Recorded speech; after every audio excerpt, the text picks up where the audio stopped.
سلام قدرمنو لیدونکو د نن ورځې تازه او مهمو خبرونو ته ښه راغلاست له مینه یوټیوب چینل څخه. مقاومت جبهه وايي طالبانو سره د بندیانو تبادلې ته چمتو یو. د مقاومت جبهه وايي د طالبانو د هغو اسیرانو تبادلې ته چمتو ده چې په وروستیو کې نیول شوي دي.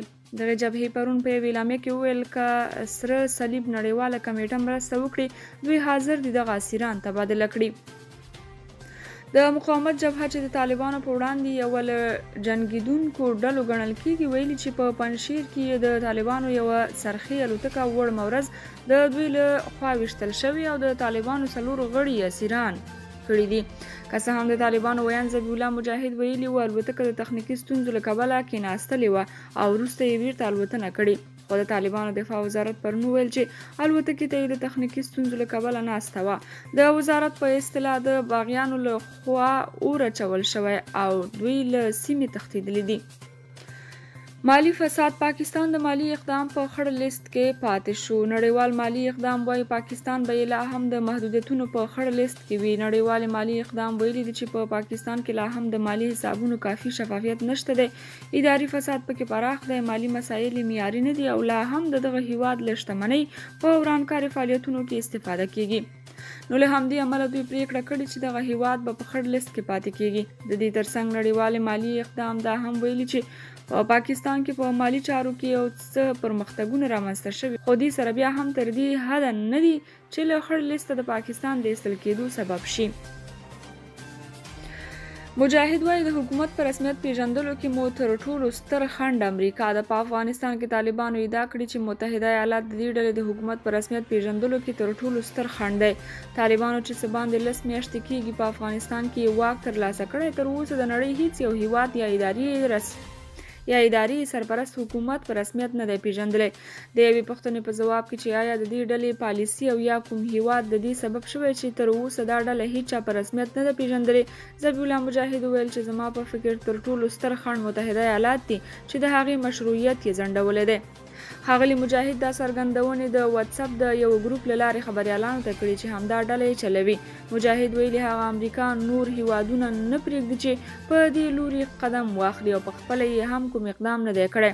تر کومه ځایه چې د بهرنیو لخوا د مشروعیت مسله د زه فکر کوم تر ټولو ستر خنډ متحده ایالات دي.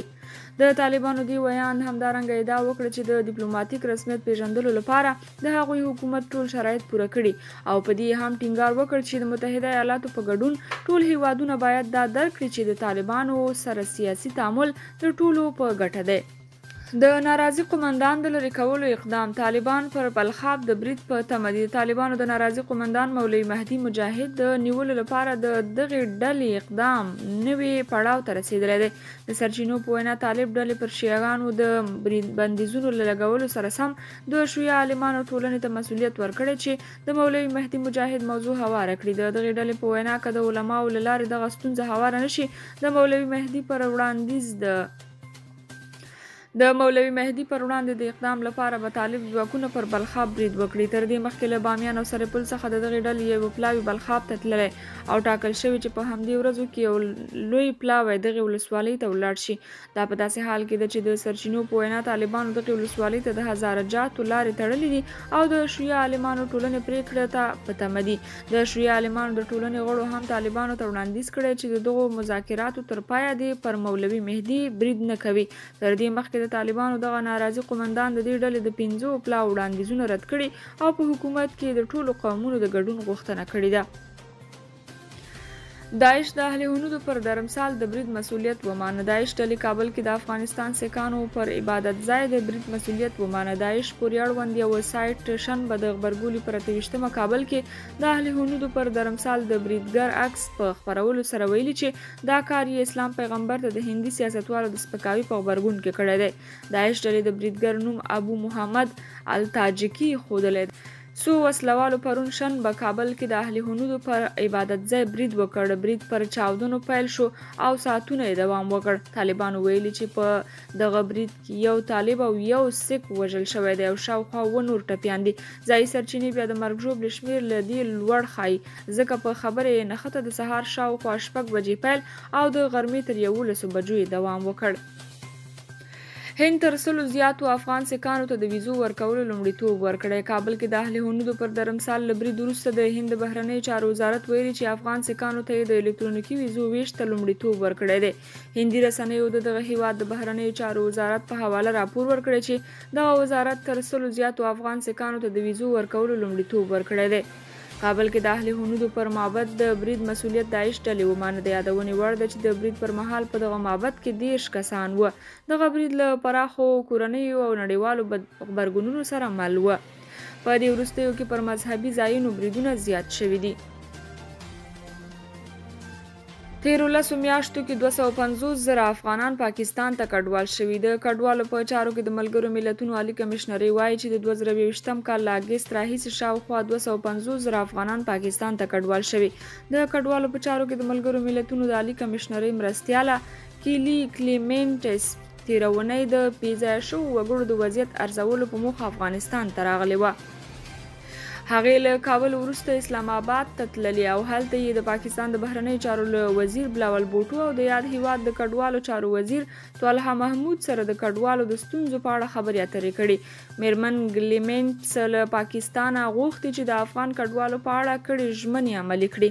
د رسنیو د راپور له مخې پاکستاني چارواکو ژمنه کړې چې د افغان ماشومانو لپاره د زیږون کارتونه او د افغان کډوالو د ماشومانو لپاره د زده کړو شرایط برابر کړي. زابل کې ترافیکي پیښې 15 تنه وژلي او 15 نور ټپیان دي. د زابل د امیر روغتیا رئیس عبدالحکیم حکیمي ویلي چې دغه ترافیکي پیښه تیره ورځ دغه ولایت په نورک سیمه کې د فیلډر موټر او ټیلر ترمنځ شوې ده. د هغه په وینا په دغه پیښه کې 15 کسان وژل شوي او 15 نور ټپیان دي.